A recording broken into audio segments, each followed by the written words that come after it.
제목이 뭐라고요? 다양하니 재미있다. 새로운 것을 즐기라. 다양하니 재미있다. 새로운 것을 즐기라. 우리 그런 제목으로 하나님 말씀 증거하도록 하겠습니다. 우리 전도 열심히 했습니다. 그러니까 전도 열매를 많이 맺었죠.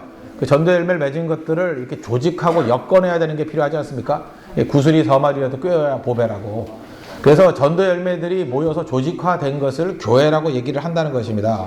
그래서 교회 없이 신앙생활을 한다는 것은 이론적으로는 가능할지 모르지만 현실적으로는 불가능합니다. 교회 생활, 우리가 창조주 하나님을 믿는다 그러는데 좀 전에 찾아겠죠. 공가고의 하나님. 우리가 믿는 하나님은 창조주 하나님이신데 우리에게 공급해 주시고 가르쳐 주시고 고쳐 주시는 하나님이라고. 그게 창조의 하나님이에요. 공가고의 하나님. 근데 그 공가고의 하나님을 어떻게 체험할 수 있습니까?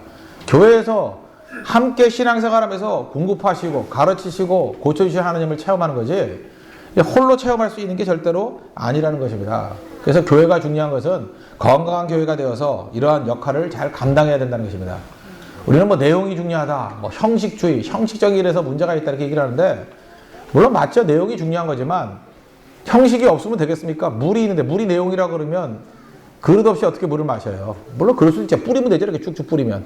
물 마셔라. 그러고 막 뿌리면 입 벌리고 뭐 먹을 수 있겠지만 얼마나 취해집니까? 입 벌렸을 때 제가 물총으로 쏴주면 얼마나 먹을 수 있겠어요? 그죠? 뭐 조금 먹다 장난으로 밑에 하면 막 옷 젖고 막 그럴 거 아니에요. 그래서 품위 있는 사람들은 되게 그릇에, 대접에 담아가지고 먹잖아요. 근데 물은 없고 대접만 있다 그러면, 그릇만 있다 그러면 의미가 없는 거죠? 그릇만 중요하다 그런 걸 형식주의라고 그런다고.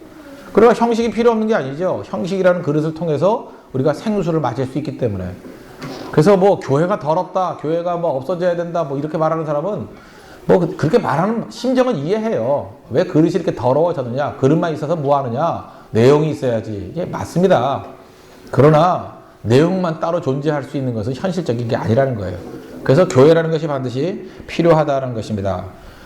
그래서 교회 이론을 얘기할 때 우리 뭐 학교에서 1장 7절 같은 6절 같은 데 보면 이렇게 표현을 했어요. 구멍 뚫어진 전대에 넣음이 되느니라. 구멍 뚫어진 전대 이론이에요. 구멍 뚫어진 전대에 아무리 집어넣어도 담을 수가 없잖아요. 그러니까 교회가 구멍 뚫어진 전대 같아서는 안 된다는 거예요. 건강한 교회가 돼야 된다. 그걸 우리가 보여주고 또 하나 뭐 그물이 찢어지면 안 되겠죠. 그물 찢어지면 아무리 그물질 해봐야 우리가 걸리더라도 다 빠져나가잖아요. 그래서 이게 그물이 온전한 그물이 돼야 된다. 뭐 이런 이론도 있고 또 현대적으로 얘기할 때 뭐 뒷문을 막아라. 뭐 이런 얘기 들어봤죠. 교회가 전도돼서 뒷문을 막아야 된다. 뭐 이렇게 표현하기도 한다는 것입니다. 어쨌든 건강한 교회가 중요하다는 거예요. 그럼 오늘 성경을 통해서 도대체 하나님께서 원하시는 교회의 모습이 무엇인가? 이걸 일상적으로 표현한다 그러면 한 가지 주제예요. 다양한 사람을 품을 수 있는 교회가 돼야 되는 거죠. 다양한 사람을 품을 수 있는 교회. 이 다양한 사람을 품는다. 이걸 신학적인 표현으로 쓸 때는 교회의 보편성 그래요. 교회의 보편성 그러면 이게 좀 어렵죠. 보편성이 뭐야? 다양한 사람을 품는다. 그것을 교회의 보편성 이렇게 얘기한다는 겁니다. 오늘 사도행전 13장 1절을 보니까 안디옥 교회에 선지자들과 교사들이 있으니 뭐 바나바와 니게를 하는 시몬과 구레네 사람 루기오와 금봉과 헤롯의 젖동생 마나엔과 및 사울이라 5명이 나와 있습니다. 근데 이 안디옥 교회에 5명의 지도자가 있는데 이 사람들이 다양한 사람들이다. 그런 거 여러분 들었죠? 다시 한번 점검을 해보면 바나바는 레위 족속이라고 했어요. 레위 족속.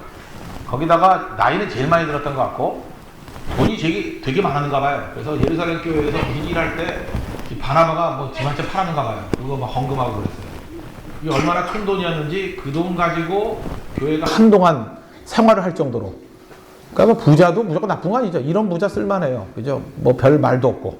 바나바 초대교회 아주 큰 일꾼이었습니다. 거기다가 그렇게 헌금 많이 했는데도 불구하고 나서지도 않고 별로. 이름 자체가 미로의 아들이라는 뜻이잖아요. 나바. 위로의 아들이라는 뜻인데 얼마나 위로를 잘했는지 뭐 그런 사람이었고 또 이 집안에 그 조카가 있었죠. 마가라고. 마가가 1차 전도여행을 바나바 바울이 같이 가는데 그 부잣집 아들이니까 얼만큼 부자였냐면 자기 집 다락방에서 120명이 모여서 지냈다고. 아시겠죠? 이렇게 앉아있는 게 아니라 모여서 지냈어요. 그러니까 자기 집 다락방이 이거에 한 4배 됐을 거라고. 그래야 잘 수 있잖아요. 부잣집이었어요.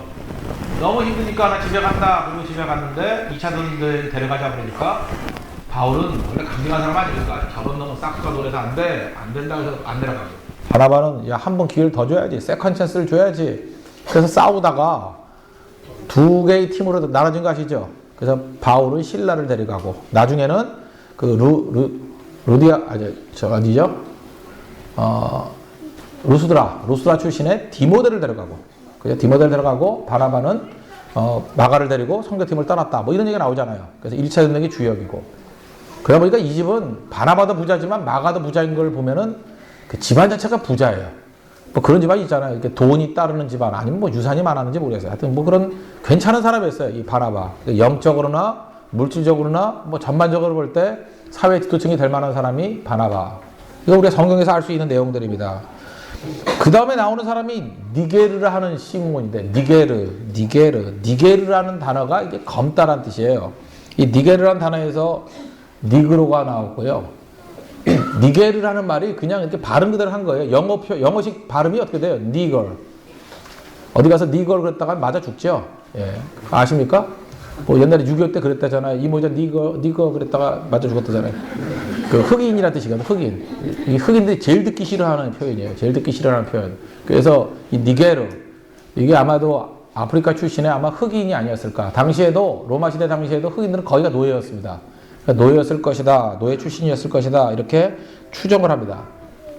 그 다음 세 번째 사람이 구레네 사람 루기오라는데, 구레네는 지금 어디냐면 북아프리카는 리비아예요. 그러니까 리비아 사람이에요. 리비아 사람인데 이 사람도 뭐 피부색으로 볼 때는 뭐 약간은 검은 쪽이 아니었을까 이런 생각을 가져요. 그러니까 이 사람은 우리식으로 얘기하면 이주민 노동자. 그죠? 우리 이주민 노동자들 있죠? 뭐 그런 정도. 그러니까 절대 상층은 아니에요. 중간 이하예요. 하층민일 가능성이 컸고. 그 다음에 헤롯의 젖동생 마나엔 그랬는데, 뭐 헤롯이 왕이니까 귀족 내지는 왕족이었다. 잘 나가는 지배층이었다. 사울이 아시잖아요. 뭐 바리새인이었고 학식이 뛰어났고 베냐민 지파였고, 그 빌립보서 같은 데 보면은 자기 자신이 얼마나 화려한 사람이었는지를 다 얘기해요. 히브리인 중에 히브리인이고 뭐 이스라엘 중에 이스라엘이고 이렇게 얘기하지 않습니까? 나면서부터 할례를 받았고 뭐 이런 식의 표현들. 그러니까 잘 나가는 사람이었다는 거예요. 이 5명의 면면을 보면요, 달라도 너무 다릅니다. 너무 다른 사람들이에요. 한 그룹으로 묶으려고 그럴 때 공통점을 찾기가 정말 애매해요. 근데 이런 사람들이 하나가 된 교회였다. 이게 일부러 전 5명의 이름을 표현했다고 생각합니다. 이런 다양한 사람이 하나 될 수 있는 게 교회라는 거예요. 그래서 교회가 교회되면 뭐냐? 다양성이 있어야 된다. 그리고 다양성을 뭐라 그런다고요? 보편성, 교회의 보편성, 이렇게 얘기한다는 것입니다. 이거는 우리 가끔마다 교회 홍보용 사진 찍을 때 찍는 거 있죠. 일부러 야 어린애들 하나 들어와라, 뭐 나이 든 사람도 들어와라, 뭐 배운 사람 못 배운 사람 막 다 섞여서 예배 드리는 모습을 한번 찍자. 이렇게 홍보용 사진이 아니었다는 것입니다. 그러니까 실제적인 교회의 모습이었어요. 그러니까 교회는 이런 다양성을 추구하는 것이 반드시 필요하다는 것입니다. 그래서 좋은 교회는 어떤 교회가 좋은 교회냐? 다양한 사람들이 모이는 교회가 좋은 교회라는 것입니다. 그죠? 다양한 사람이 모이려고 그러면 어떻게 해야 돼요? 십자가와 복음 외에 다른 것을 외치면 안 된다는 것입니다. 십자가만 증거하고, 그 다음에 견해를 증거하면은 나눠지게 돼 있죠. 그래서 교회에서 진짜 악한 것 중에 하나가 뭐냐면 견해인데, 뭐 여러 가지 견해가 있을 거 아니에요. 견해를 가지고 떠들기 시작하면 교회는 갈라지게 돼 있죠. 견해는 다를 수 있으니까. 그래서 교회는 십자가를 증거해야 돼요. 복음만을 증거해야 되고, 나머지는 딴 데 가서 외쳐야 됩니다. 그거 잠깐 떠들면 안 돼요, 교회에서. 그죠? 그런 것들이 교회의 모습이 돼야 된다는 것입니다. 한번 초대교회 모습을 보십시오. 열심당원 시몬이 있었습니다. 반면에 세리 마태가 있었어요. 그 열심당원이라는 건 뭐냐 하면 로마로부터 독립을 해야 된다. 그래서 그 테러리스트의 일종의 행동대원, 이런 사람이 있다고요. 반면에 세리는 어떤 사람이었습니까? 로마의 앞잡이. 로마 대신에 세금 받아가지고 로마에 바쳐주는 사람. 그러니까 뭐 별로 그렇게 좋게 안 본 거죠. 세리를 죄인이다 이렇게 말할 정도였다는 것입니다. 열심당원, 이 젤롯, 이 열심당원 시몬의 입장에서 볼 때 마태는 어떤 사람이에요? 반드시 제거해야 될 공적 1호. 나는 교회 안에서 이런 표현 쓰는 사람들 별로 좋아하지 않아요.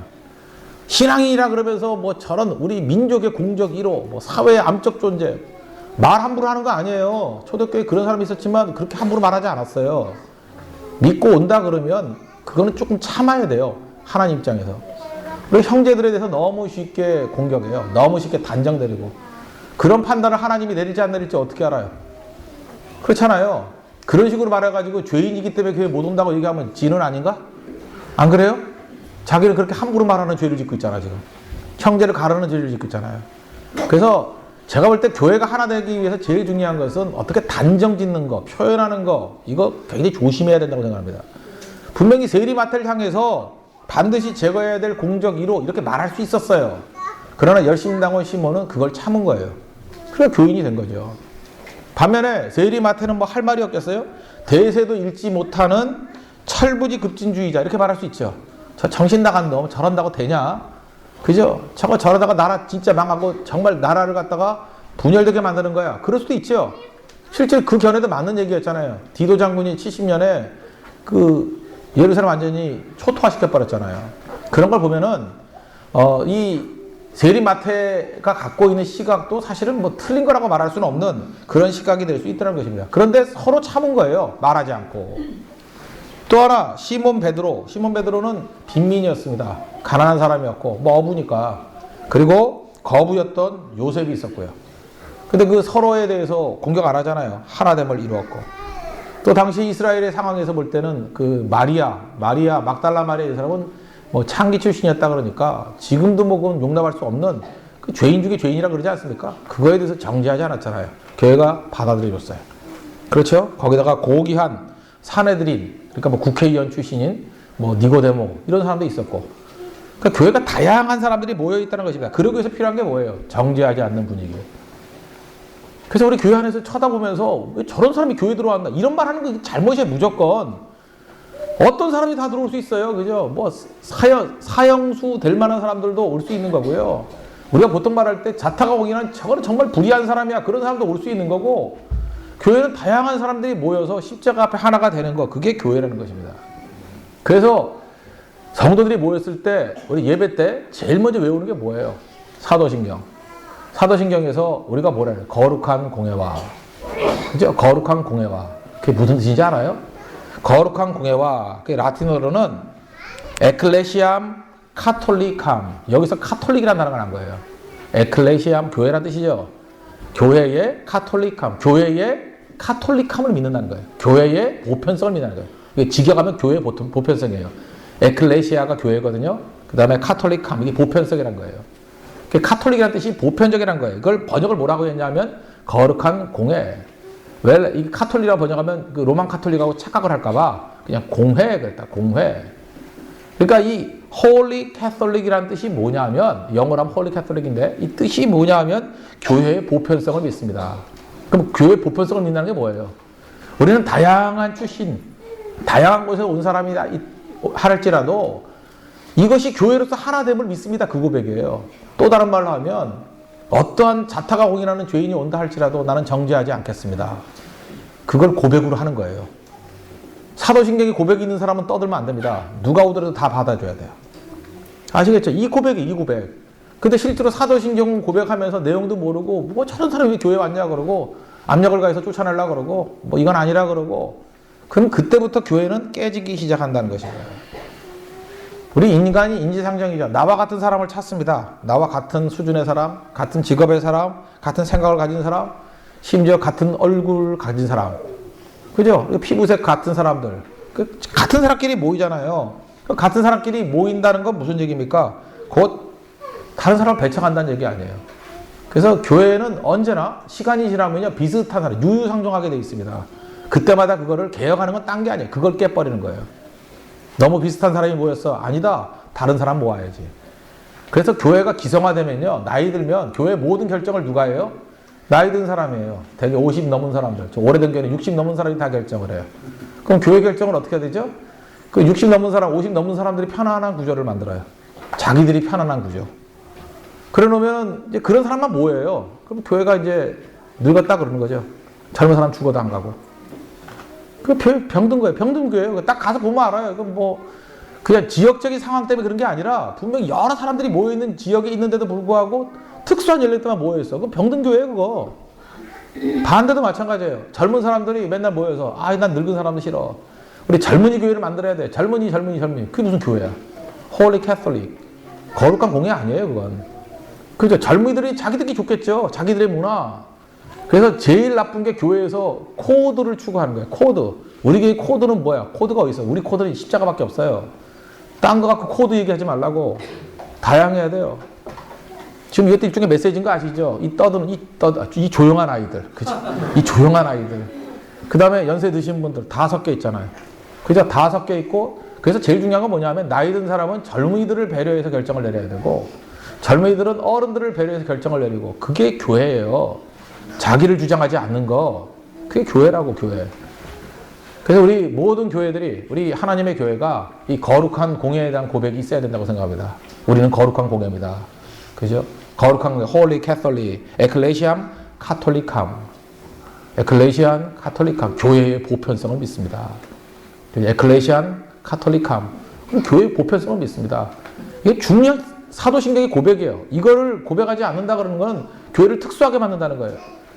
특수교회라는 거 존재하지 않습니다. 교회는 보편성이 특징이라니까요. 만민에게 복음을 증거하라 그랬지 특수 분야의 복음 증거하라 그러지 않잖아요. 특수 분야에 하는 건 선교단체가 더 어울린다고 생각해요. 그 선교단체 특정하게 하는 거예요. 특별히 대학생들만 전도한다. 그건 나보다 교회라기보다는 선교단체에 가까운 거예요. 일단 교회를 표방한 이상 특수한 사람만 대상으로 할 수 없습니다. 보편적으로 다 해야 돼요. 누구나 다.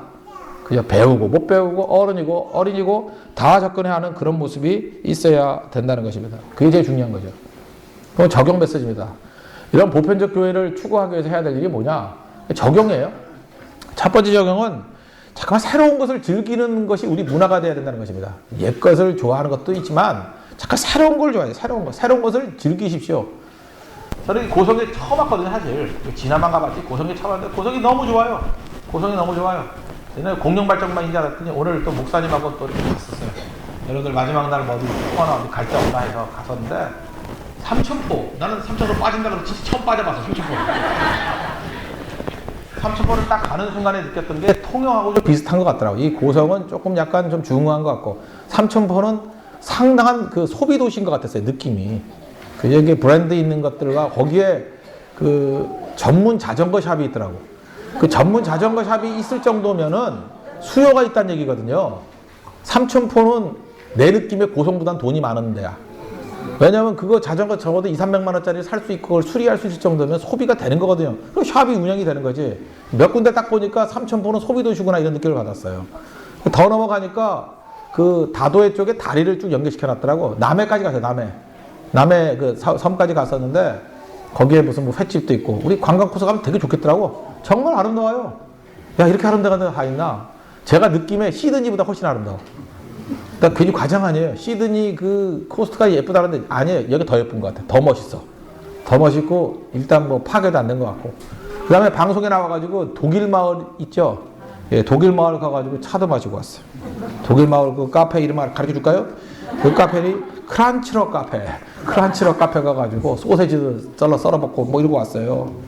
그러니까 제가 지금 무슨 얘기를 하는 거냐면 예수 믿는 사람들은요 이 체질상 새로운 거를 배척하는 게 아니라 새로운 거를 즐기는 게 돼야 돼요. 그래서 어떤 사람이 좋아요? 새로운 사람이 좋은 거야. 잠깐만 새로운 사람. 그래서 우리가 세교회잖아요. 그죠? 잠깐 새로운 사람 좋아해야 돼. 이건 복음적인 거예요. 잠깐 새로운 사람 만나고 새로운 지역 갈라 그러고 새로운 곳에 간다 그러면 막 그냥 흥분해야 되고 그러면 다양성을 유지할 거 아니에요. 시간이 지나면서 자기가 같은 거 동질 것 이런 것만 따지다 보면 계속해서 답답해지는 거죠. 막히는 거죠. 그래서 교회는 이렇게 한 번씩 이렇게 뒤집히는 것들이 있어야 된다고 생각합니다. 여러분 그 샌프란시스코에 한번 여행을 가면 샌프란시스코 가면은 그 미국의 그 존 뮤어 발음이 힘드네. M-U-I-R 뮤어 듣기로는 뮤어로 들리는데 발음 어떻게 하는지 모르겠어요. 존 뮤어 맞습니까? 존 뮤어라는 사람이 뮤어 우즈라는 그 샌프란시스코 가면은 조그마진 않아요. 꽤 큰데 그런 그 국립공원 같은 게 하나 있어요. 그 코스가 그 원에 이렇게 쭉 돌면 돼요. 근데 뭐 나무가 한 2000년, 3000년 된 나무가 막 있어요. 엄청난 나무들. 그 장소, 그 뮤어 우즈 거기서 뭘 찍었냐? 혹성 탈취자인 거 알아요? 그 원숭이가 뭐 인간 지배하는 거? 그거 찍었던 장소예요, 거기. 그 장소예요. 그 샌프란시스코에서 골든게이트 브리지 넘어서면 곧장 나와요. 얼마 안 가서 나오는데, 그 뭐 입장료도 한 5불도 안 되는 거 같고 싼 데 같아요. 샌프란시스코 갈 때마다 거기 꼭 가거든요. 한 바퀴 다 돌아봐야 40분밖에 안 걸려요. 근데 거기 가면은 정말로 이 존 뮤어가 너무 고마워요. 이걸 보호해줬거든요. 19세기 사람인데. 이 사람은요, 미국 대륙을 여기저기 다 다니면서 19세기 서부 탐험하면서 땅 쌀 때 이거 반드시 자연 파괴할 것이다. 그리고 자기 사비 들여가지고 이 펀드 레이징 해가지고 그런 걸 다 사놨어요. 아마 샌프란시스코 거기 집값이 땅값이 얼마 비쌉니까? 그 존 뮤어가 이거 사놓지 않았으면 그거 다 개발했을 거라고. 손도 못 대게 만들어놨어요. 자기가 만든 그린벨트를 만들어놨어. 지금 후손들에게 얼마나 좋은 거예요. 그래서 존 뮤어의 그 철학사상이에요. 철학사상. 자연을 즐길 줄 알아야 된다. 제가 사실은 이 존 뮤어를 한 15년 전에 알았는데 이 사람 사상에 제가 심취했어요. 심취. 진짜 맞는 얘기다. 이 사람이 뭐라 그런지 알아요? 바람이 불면은 바람을 맞아라. 그래서 이 사람 했던 게 맨날 우통 벗고 바람 맞았대요. 근데 그거 훈련하려고 자전거 우통 벗고 자전거 탔거든요. 그러다 제 얼굴 알아봐가지고 사진 찍히고 내가 망신 나가고 근데 정말 중요해요. 그래서 아파트에서 한 2m쯤 들어오면 잘 안 보이잖아요. 그때 이게 우통 벗고 바람 쐬고. 저는 지금도 그래요. 그 에어컨 키는 거 별로 안 좋아해요. 이게 바람 맞아야지 얼굴에 이게 바람이 맞을 때 너무 기분이 좋은 거예요. 그럼 많은 분들이 바람 맞으면 얼굴이 탄다 그러죠. 그렇게 얼굴 잘 보호한 분이 저보다 얼굴이 시꺼먼 거 아시죠? 예, 얼굴은 타면은 곧 벗겨져요. 또 벗겨진다고. 제가 52세입니다. 피부 괜찮죠, 이 정도면? 예, 일단 비누칠을 안 하고요. 바람을 날마다 맞아요. 열심히 바람 맞아요. 이 존 뮤어 사상에 뮤어 그 그림 한번 보세요. 사진 보면요, 19세기 사람인데도 불구하고 굉장히 건강해요. 바람이 불면 맞아라. 또 이 사람이 하는 얘기가 뭐냐? 비가 오면 맞으라는 거예요. 인간의 자기 건강을 유지하는 게 뭐냐 하면 우산 안 쓰고 비 맞는 거였대요. 뭔지 설명을 못 하는 거예요. 비 맞으면 건강해진대요. 그래서 저는 1년에 한 4차례 정도 진짜 비를 쫄딱 맞거든요. 비 맞고 난 다음에 뭔가 모르게 콩나물이 살아나듯이 뭐가 살아나는 것 같아요. 꼭 우산 쓰는 사람들 있죠. 그 비 맞아야 돼요. 비 맞아야 되고 햇빛도 맞아야 되고 햇빛을 맞아야 뭐 비타민 뭐 D 같은 거는 생성된다 그러잖아요. 그죠? 그거는 햇빛 없으면. 그래서 여러분 누렇게 뜨는 이유가 뭐냐면 햇빛을 받지 않았기 때문에 그래요. 그 햇빛, 그 먹어서 안 되는 거예요. 비타민 D 같은 거는. 그죠? 햇빛을 받아야 반드시 비타민 D가 생성되는 거예요. 약 백날 먹어요. 복합 비타민 먹어봐야 D는 생성 안 돼요. 햇빛을 받아야 돼요. 햇빛을 받아야. 그래서 한 뭉치씩 먹고 맨날 골고루 알아 눕는 이유가 뭐냐. 햇빛을 안 받아서 그래요. 이 존 뮤어의 얘기예요. 근데 나중에 의학 쪽에서 다 증명을 했잖아요. 그게. 맞다고. 이 사람은 이런 식으로 아메리카 대륙을 돌아다니는 사람이니까. 눈이 오면 눈 맞으래요. 그 설명이 없어요. 이거 보니까. 왜 맞으라는 일이 없어. 추운데. 근데 하여튼 맞으라서 맞아야 돼요. 그런 것들이 중요하다. 그런 것들을 쭉 보여주고 있죠. 그래서 보여준 게 무엇입니까? 육체의 초월성. 육체를 초월해가지고 모든 것을 할 수 있다. 이런 것들을 보여주고 있다는 것입니다. 그러므로 이 뮤어의 사상은 이 사람들 예수 잘 믿는 사람이었는데 이 교회의 초월성에 관한 것들을 보여주는 중요한 단서라고 생각합니다. 새로운 거 즐기라는 거. 하나님이 주신 거 즐기라는 거예요. 새로운 사람을 보여줬다가 뭐예요? 그 사람을 품으라는 거예요. 다 품고 나가는 모습들이 있어야 된다는 것입니다. 그래서 초대교회 사람들의 특징이 뭐예요? 다 탐험가들이에요. 개척자들이고 새로운 것을 두려워하지 않았습니다. 언제나 새로운 것을 향해서 담대히 나아갈 수 있었고 바울이 그런 사람이었잖아요. 그런 모습 가져야 된다는 거예요. 저희 고석에 와가지고 오늘도 그 남해 쪽에서 올라오다 보니까 뭐 산들이 없나 봤더니 산들이 있더라고요. 그래서 나한테 뭐 산을 몰라가지고 조금 전에 인터넷 검색을 딱 해봤어요. 해봤더니 여기에 좌이산이라는 게 있다고. 뭐 공룡의 왼쪽 귀 같은 산이 있대요. 좌이산. 곧 갈 거예요. 곧 갈 거고. 그 다음 분석을 보니까 이 교회 뒷산이 거류산이라는 데가 있어요. 거류산. 그래서 뭔가 봤더니 이게 굉장히 뾰족해요. 삼각형으로. 그거는 이제 올라가는데 쉽지 않을 거예요. 거류산. 쉽지 않죠? 제가 딱 멀리서 봐도 알아요. 내가 하도 산을 많이 타서. 저긴 굉장한 그 절벽이 있을 거야. 예, 거기를 목에를 갈까 이 생각도 들기도 하고. 거류산. 예. 그런 것도 있고 또 그 다음에 뭐 벽방산? 뭐 이런 데 있는가 벽방산. 이제 여기 올 때마다 이제 1년에 한 번씩 다 돌 거예요. 제가 웬만하면 이 고성은 겨울하고 여름하고 1년에 2차례씩 올 생각이 있어요. 그죠? 이렇게 빠른 시간 안에 그냥 변화되려면 그냥 자주 오는 게 좋을 것 같다는 생각이 들어서 하여튼 이런 데 가서 중요한 게 뭐냐 하면 올라가려면요 고성 일대가 다 보여요. 도대체 이게 왜 저기에 읍이 생겼고 저기 사람이 왜 모였고 이론으로 알 수는 없습니다. 올라가 보면 알아요. 올라가 보면 왜 이런 일들이 벌어지냐, 왜 사람들의 마음이 이렇게 생겼느냐, 그죠? 왜 이런 행동을 하느냐 다 보여요. 거기서 다. 그 말은 뭐예요? 이게 교회 보편성이에요. 교회 보편성을 이루기 위해서는 반드시 새로운 것들을 즐기는 그 마인드, 그게 되게 중요하다는 것입니다. 그쪽으로 나가면 모든 것을 다 품을 수 있다는 것입니다. 또 한 가지, 두 번째, 교회 보편성을 이루기 위해서 중요한 건 뭐냐? 약해지면 차별이 사라진다는 거예요. 십자가 지고 약해지는 거. 그래서 교회는 약함을 자랑해야 돼요. 십자가를 자랑해야 돼요. 그래야 교회가 하나가 된다는 것입니다. 예를 든다 그러면 이런 거예요. 언제나 저는 이런 말을 좋아합니다. 한 시대의 교회가 살아있는 교회가 되기 위해서는 두 부류를 잡으라 그래요. 이건 일반적인 얘기예요. 젊은이와 지성. 어느 분야든지 젊은이와 지성을 잡은 곳이 그 시대의 주역이에요. 만약에 언론이 젊은이와 지성을 잡았다 그러면 언론이 그 시대의 주역이고요. 권력자가 젊은이와 지성을 잡았다 그러면 그 권력자는 뭐 된 거예요. 일단 그 지지 다 받는 거예요. 교회가 부흥할 때를 보면요, 젊은이와 지성이를 잡았을 때, 그러니까 젊은이, 지성이 두 파트가 되게 중요하다는 것입니다. 근데 그 젊은이와 지성이 중요한 포인트다, 이런 걸 이제 판결을 내린다 그러면 이제 특이한 현상이 벌어져요. 특이한 현상이 뭐냐면, 유럽을 가면요, 유럽의 젊은이들과 지성인들은 친개신교입니다. 그래서 특이해요. 유럽에 깨어있다는 사람들 보면은 카톨릭은 맨날 공격을 하고, 그래도 이 프로테스탄트에 대해서는 우호적인 글들이 많아요. 그래요. 반면에 미국에 가잖아요. 미국에 가면 묘한 게, 요즘에 묘한 기류가 있는데, 개신교에 대해서는 공격들을 많이 하고 캐톨릭에 대해서는 굉장히 우호적이에요.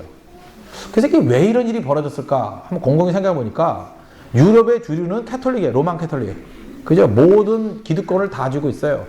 재산도 많이 갖고 있고, 진짜 그래요. 그 유럽이 본산 아니에요. 캐톨릭이 본산 아니에요. 그리고 종교개혁이 일어났지만 사실 비주류잖아요.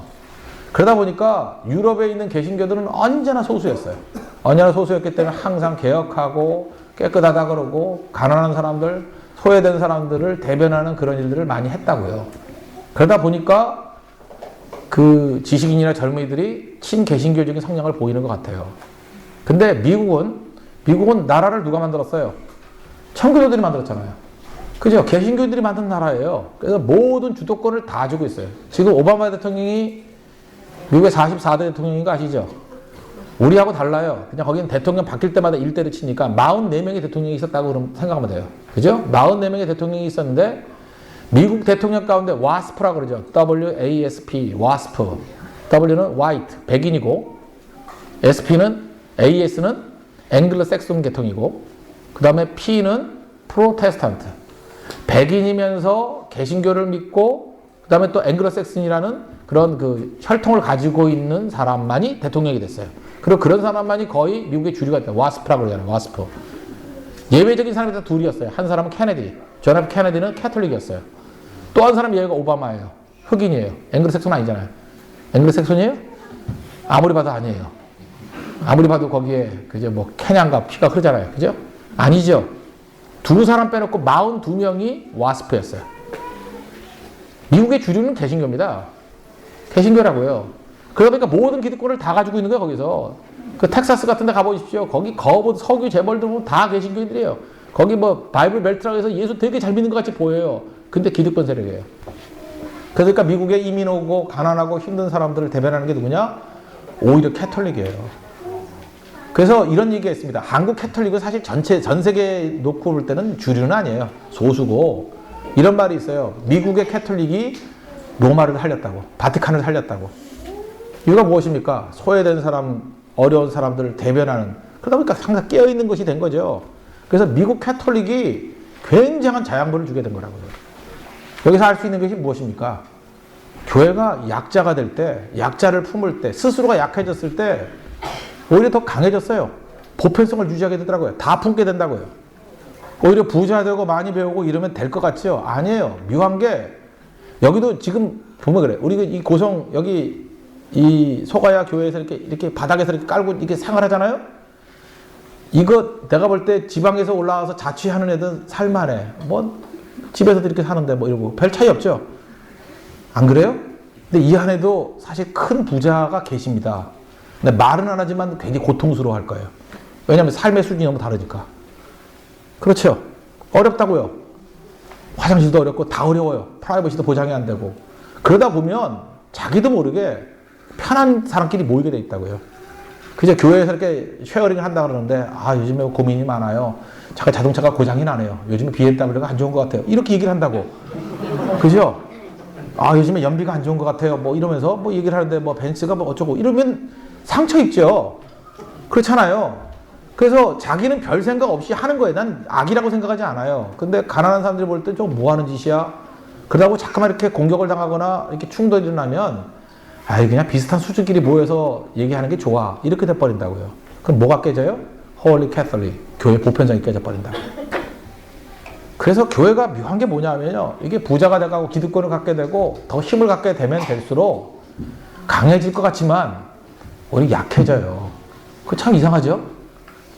그래서 건강한 교회가 된다는 건 뭐냐면 항상 이거 붙들어야 된다는 것입니다. 교회의 보편성. 다양한 사람이 모이는 것을 붙들어야 된다는 거예요. 그럼 어떻게 하면 되죠? 자기 스스로가 약한 것을 향해서 잠깐만 나아가면 되는 거예요. 뭐 실제로 약해지든지. 미국이 흑백 사회 아닙니까? 흑백 인종 갈등이 심하잖아요. 심한데 흑인과 백인이 싸우지 않는 곳이 있대요. 양로원. 양로원 가면 안 싸운대요. 다 늙어가지고 서로 위로해주고 젊은 것들 나쁜 놈 이러면서 욕하고 있대요. 그죠? 그 힘이 다 빠져버리면 성경에 나오잖아요. 10명의 나병 환자가 있었는데 9명은 유대인이고 한 사람은 사마리아인이었어요. 근데 그들이 구분이 뭐였어요? 병자와 건강한 사람은 나눌 때는 하나였어요. 10명이. 치유받고 나니까 한 명만 예수님께 돌아와가지고 고맙다 그러고 감사합니다 그러고 9명 가버리잖아요. 왜? 이제 건강해지니까 뭐가 보여요? 유대인과 사마리아인이 보이는 거야. 그렇죠? 그러니까 기준이 뭐가 되느냐예요. 내가 다 갖추고 나면 돈 있고 없고가 기준이 돼버려요. 근데 우리가 다 죄인이다 그러면 하나님 앞에서 죄인과 구원받은 죄인과 구원받지 못한 죄인 그걸로 갈라지는 거죠. 다 병나봐요. 병자와 건강한 사람 그게 갈라지게 된다고. 그러니까 교회의 기준이 뭐가 돼야 돼요? 약자로 내려가야 돼요. 약자로. 잠깐만 약자로 내려가야 된다고. 그래서 교회는 항상 이렇게 이런 일들 많이 해야 돼요. 성교도 가야 되고 자기를 부인하는 모습들이 항상 있어야 된다는 것입니다.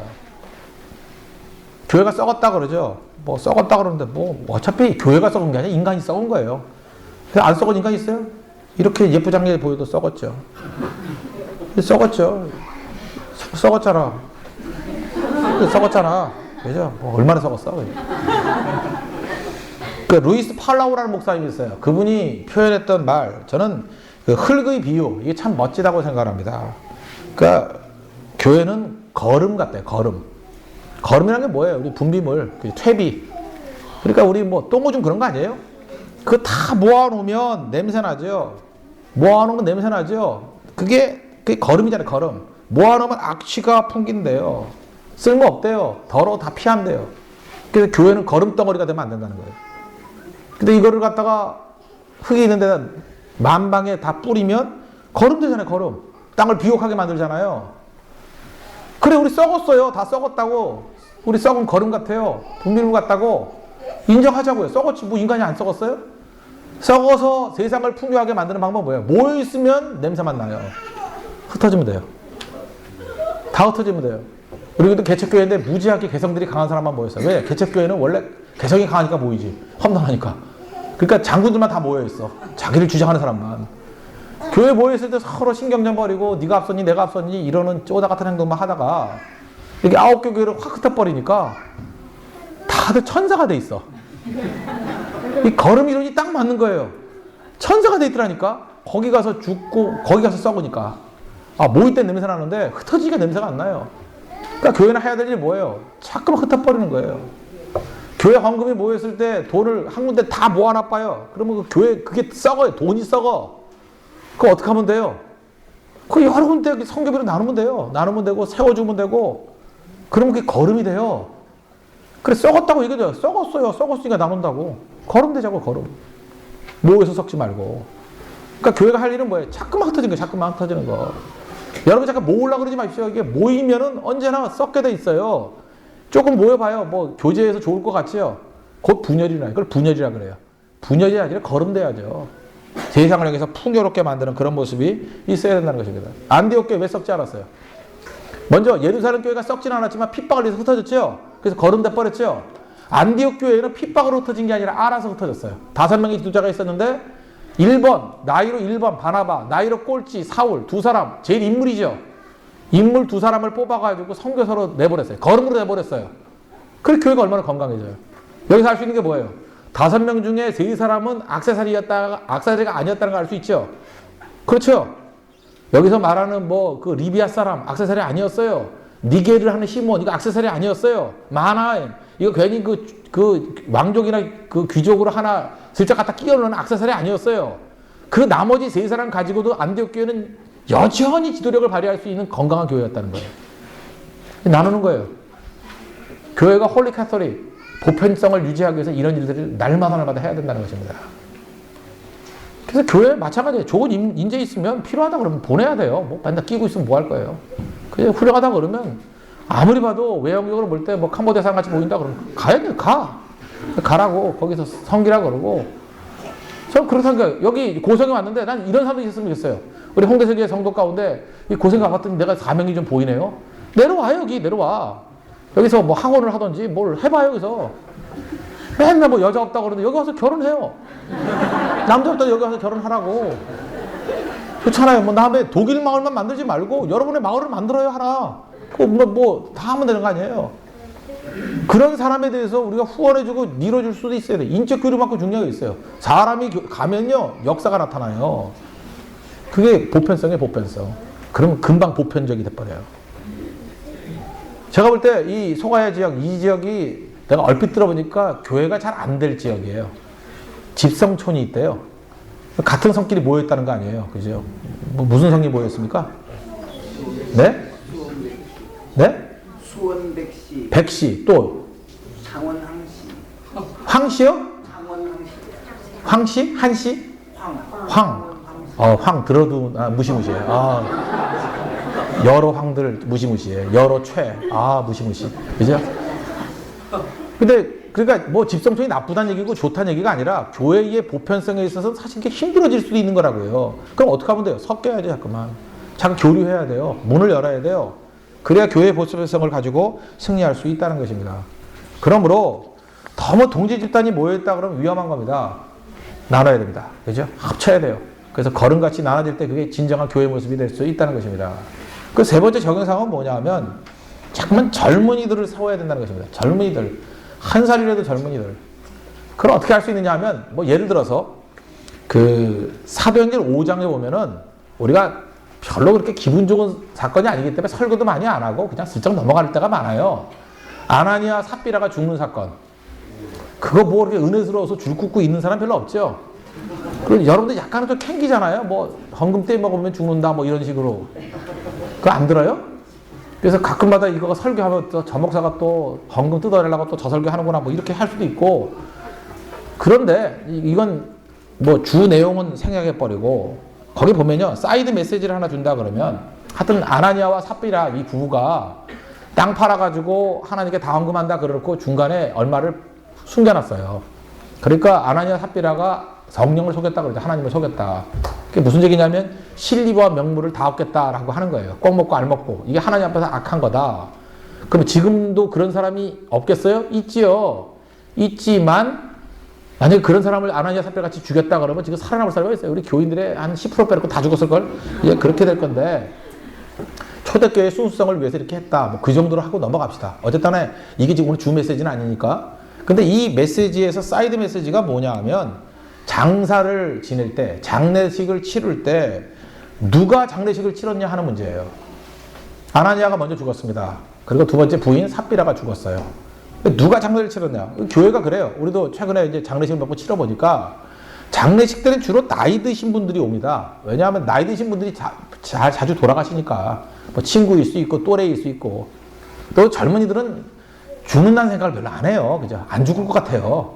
그래서 별 관심도 없고 결혼식에나 많이 가지 뭐 장례식에 뭐 저 멀리 있는 얘기 같다 그래서 잘 안 가요. 그리고 구준일 잘 안 한다고요. 그런데 초대교회 이게 예루살렘 교회 아닙니까? 사도행전 5장에 보면 장례식을 치를 때의 주역이 누구였냐면 젊은이였어요.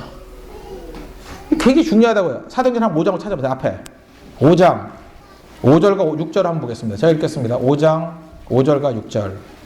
아나니아가 이 말을 듣고 엎드려져 혼이 떠나니 이 일을 듣는 사람이 다 크게 두려워하더라. 5장 6절.